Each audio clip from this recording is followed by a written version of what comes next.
Halo semuanya, selamat datang lagi di sesi bedah materi kita. Hari ini kita bakal masuk ke sebuah teka-teki yang benar-benar luar biasa, yang selama ini tersembunyi di balik debu dan pasir waktu. Kita ngomongin misteri berusia 5.000 tahun dari peradaban lembah Indus. Ini tuh sebuah masyarakat kuno yang udah sangat maju, tapi anehnya seolah tertutup kabut sejarah gitu aja. Oke, langsung aja kita selami dan lihat apa yang sebenarnya terjadi. Nah, coba deh, kalian pikirin teka-teki sejarah yang supermasif ini. Gimana ceritanya sebuah peradaban yang luasnya ngebentang sampai 1 juta kilometer persegi bisa lenyap gitu aja di telan sejarah. Nggak ada satupun catatan perang besar, nggak ada tanda-tanda pemusnahan massal, tapi tiba-tiba, puf, mereka hilang. Bikin penasaran banget kan? Mari kita coba pecahkan misteri ini bareng-bareng. Kita masuk ke bagian 1, misteri peradaban yang terlupakan, The Cinderella of Civilizations. Kalian tahu nggak, arkeolog top asal Inggris, Mortimer Wheeler, tuh pernah ngasih julukan yang unik banget buat lembah Indus. Dia nyebutnya peradaban Cinderella. Kenapa?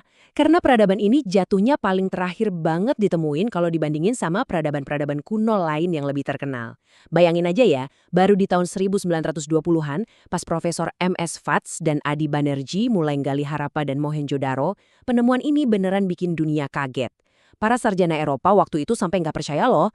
Mereka selama ini selalu meremehkan peradaban awal di Asia. Mikirnya peradaban besar tuh ya cuma ada di Timur Tengah atau Mesir.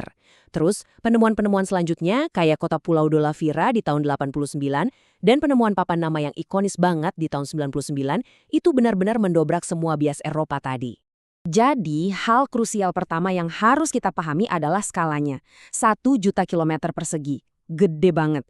Wilayahnya tuh membentang mulai dari salju di pegunungan Himalaya, nyusurin sungai-sungai raksasa, dan dibatasi oleh wilayah yang sekarang kita kenal sebagai Pakistan dan India. Ini bukan sekedar kumpulan desa-desa kecil yang mencar-mencar ya, ini tuh beneran jaringan perkotaan raksasa yang berkembang sangat pesat pada masanya. Tapi pas para ahli ini terjun ke lapangan, kontras yang mereka temuin tuh bener-bener bikin geleng-geleng kepala. Gini, biasanya kan kalau arkeolog gali situs peradaban kuno, mereka expect bakal nemuin senjata perang yang mengerikan, atau makam raja yang super megah dengan fokus ke alam baka atau kematian. Terus apa dong yang mereka temuin di lembah Indus? Ternyata mainan, dadu, peluit, kelereng, iya beneran. Mereka tuh kayaknya nggak kenal sama yang namanya perang atau kematian yang kejam. Saking damainya, para peneliti awal bahkan sempat ngira mereka nemuin semacam kota anak-anak. Mereka ini hidupnya damai banget. Bener-bener kayak orang-orang Arkadian yang kerjaannya cuma bahagia dan riang tanpa beban. Lanjut ke bagian kedua, penguasa air dan tata kota. Engineering the Silver Snake. Sekarang kalian mungkin mikir, kalau mereka nggak punya kekuatan militer buat pamer kekuasaan, terus apa kekuatan super mereka? Nah, inovasi perkotaan di Mohenjo-daro ini jawabannya. Dan sumpah ini gila banget buat ukuran peradaban berusia 4.000 tahun.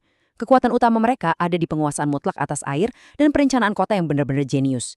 Di kota seluas 1 kilometer persegi yang dihuni 40.000 orang ini, jalan-jalan utamanya tuh lurus membentang dengan lebar minimal 9 meter dan berpotongan rapi ngebentuk sudut siku-siku. Nggak cuma itu, mereka punya 80 toilet umum, kamar mandi pribadi dari keramik lengkap di dalam rumah, plus sistem selokan bawah tanah yang nyambung ke tempat pembuangan bata di jalan-jalan. Standar sanitasinya jelas bisa nyaingin beberapa kota modern zaman sekarang. Terus, gimana dengan kota Dolavira? Kota yang satu ini lokasinya ada di tengah gurun garam Kadirbet yang kondisinya tuh ekstrim dan gak bersahabat. Tapi bukannya cuma sekedar bertahan hidup, 20.000 penduduknya malah bisa berkembang pesat. Caranya gimana? Langkah pertama, mereka ngebangun bendungan untuk nyinakin sungai musiman dan mencegah banjir. Langkah kedua, para arsitek mereka dengan pinternya manfaatin kemiringan alami tanah yang tingginya sampai 13 meter. Dan langkah ketiga, mereka biarin gravitasi kerja buat ngalirin air berharga itu untuk ngisi 16 waduk batu raksasa yang ngelilingin kota. Asli, ini adalah sistem koleksi air yang brilian banget. Tapi nih ya, buat masyarakat Indus, air itu bukan cuma soal utilitas atau sekedar buat bertahan hidup aja. Buat mereka, air itu suci. Di Mohenjo-daro, mereka punya yang namanya pemandian besar. Dan di Dolavira ada sumur-sumur suci yang dalam banget. Tempat-tempat ini bukan cuma difungsiin buat tempat ngungsi pas banjir, tapi lebih ke pusat ritual pemurnian harian mereka. Tiap kali mereka nurunin anak tangga menuju sumber air terdalam itu, mereka percaya kalau mereka lagi terhubung dengan ibu semesta. Jadi, air adalah bentuk pemurnian spiritual yang paling tinggi buat mereka. Kita masuk ke bagian ketiga, raksasa ekonomi tanpa perang, a global trade network. Kalau biasanya kerajaan kuno itu dipimpin sama satu raja pendeta mutlak yang naklukin wilayah pakai kekerasan, lembah Indus ini beda jauh. Mereka justru lebih mirip kayak kerajaan ekonomi raksasa yang damai dan dijalankan dengan sistem multi penguasa. Jangkauan ekspor mereka, wah luar biasa banget. Mereka ngekspor ornamen batu akik, lapis lazuli, tekstil kapas yang harganya mahal, tembaga, sampai keramik yang diproduksi secara massal. Dan coba tebak siapa aja mitra dagang mereka? Dari Oman, Baluchistan, Lembah Gangga, sampai jauh ke Mesopotamia dan Bahrain. Skala produksi mereka tuh udah kayak skala industri semu yang menakjubkan buat zamannya. Bisa dibilang, mereka ini pabrik manufakturnya dunia kuno. Terus pertanyaannya, gimana cara mereka ngirim barang-barang sebanyak itu? Jawabannya ada di kemajuan maritim mereka yang mencengangkan. Mereka pakai perahu dengan dasar datar supaya bisa ngelewatin sungai-sungai yang dangkal. Terus armada laut mereka berlayar menyusuri sepanjang pantai Oman terus masuk ke Teluk Persia. Perjalanan sejauh 3.500 km ini bawa mereka sampai ke Mesopotamia loh. Dari mana kita tahu? Nah, teks-teks kuno Sumeria dari Kekaisaran Akkadia nyebutin adanya kapal-kapal dari wilayah yang mereka sebut Meluha. Dan para sejarawan yakin itu adalah lembah Indus. Di teks itu bahkan diceritain tentang penerjemah bahasa yang tugasnya ngejembatanin dua budaya raksasa ini. Kebayang gak sih, ini tuh bener-bener era globalisasi kuno. Buat mastiin perdagangan raksasa ini berjalan lancar tanpa tipu-tipu, para pedagangnya pakai alat yang unik banget. Mereka ngesegel setiap kontrak pakai silinder batu steatit yang diukir super halus dan dikeraskan pakai panas. Segel ini biasanya punya ukiran hewan kayak sapi zebu, kerbau, atau buaya. Nah, para pedagang ini biasanya ngalungin stempel tersebut di leher mereka, semacam tanda pengenal ID zaman kuno gitu deh, sekaligus jadi alat sah buat meresmikan aliansi perdagangan internasional mereka. Bagian keempat, teka-teki tulisan yang hilang, The Missing Rosetta Stone. Logikanya kan, semua perdagangan yang sekompleks itu pasti butuh sistem administrasi dan pencatatan yang canggih juga kan? Nah, justru disinilah letak misteri yang paling bikin para arkeolog sedunia frustrasi. Sampai sekarang, kita udah nemuin lebih dari 400 tanda tulisan mereka yang berulang-ulang. Tapi, belum ada satupun, nggak ada satupun yang berhasil dipecahkan. Lalu di tahun 99 ada kejutan luar biasa di Dolavira. Arkeolog nemuin semacam papan nama raksasa dengan simbol-simbol setinggi 30 cm yang dibikin dari tatahan batu kuarsa.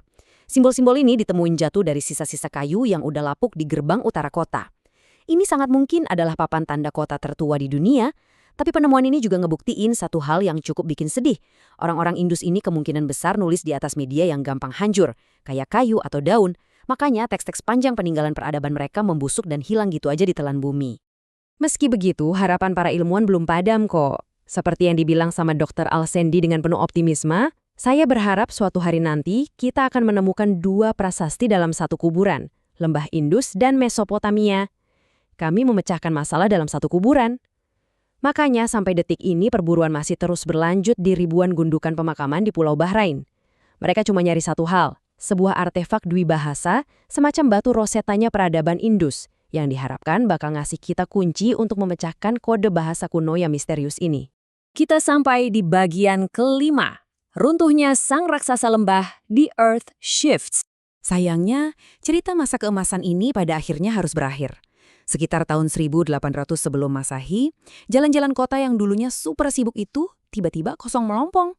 Sistem irigasi raksasa yang canggih itu dibiarin mengering dan perlahan hancur. Pertanyaannya, apa yang sebenarnya terjadi? Kalau kalian baca teori-teori lama, narasinya biasanya dramatis banget. Katanya ada invasi mendadak dari bangsa Asia Tengah yang beringas, atau ada banjir bandang sekelas kiamat yang nyapu bersih semuanya. Tapi begitu kita kaji lagi pakai bukti geologis dan arkeologis modern, ceritanya ternyata beda banget.